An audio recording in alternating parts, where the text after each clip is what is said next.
আসসালামু আলাইকুম। আজকের এই ভিডিওতে আমরা ট্রান্সফার অফ প্রপার্টি অ্যাক্ট 1882 এর সেকশন 12 নিয়ে ডিসকাস করব। This section is very easy. এই সেকশনে বলা হচ্ছে যে যদি ট্রান্সফারর প্রপার্টি ট্রান্সফার করার সময় এমন শর্ত দেয় যে যদি হস্তান্তর গ্রহীতা ইনসলভেন্ট হয়ে যায় তাহলে এই প্রপার্টিতে হস্তান্তর গ্রহীতার যে ইন্টারেস্ট সেটা শেষ হয়ে যাবে, অর্থাৎ এই প্রপার্টিতে আর হস্তান্তর গ্রহীতার কোনো অধিকার থাকবে না যদি সে ইনসলভেন্ট হয়ে যায়। এ ধরনের কন্ডিশন সম্পূর্ণ ভয়েড।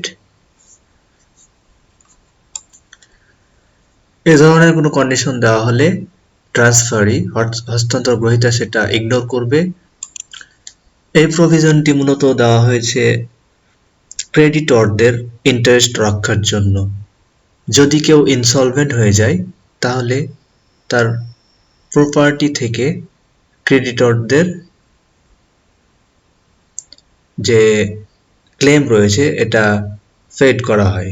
কিন্তু যদি ট্রান্সফারর এই কন্ডিশনের মাধ্যমে হস্তান্তর গ্রহীতার ইন্টারেস্টকে সিজ করে বা শেষ করে তাহলে এর মাধ্যমে মূলত ক্রেডিটরকে ঠকানো হচ্ছে।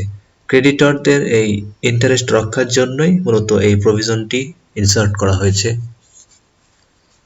তবে এই সেকশনে একটি এক্সেপশনাল রয়েছে, সেটি হচ্ছে যে এই প্রভিশনটি লিজের ক্ষেত্রে অ্যাপ্লিকেবল হবে না, অর্থাৎ লিজের মাধ্যমে প্রপার্টি লিজি বরাবর ট্রান্সফার করলে এই ধরনের কন্ডিশন দিতে পারে।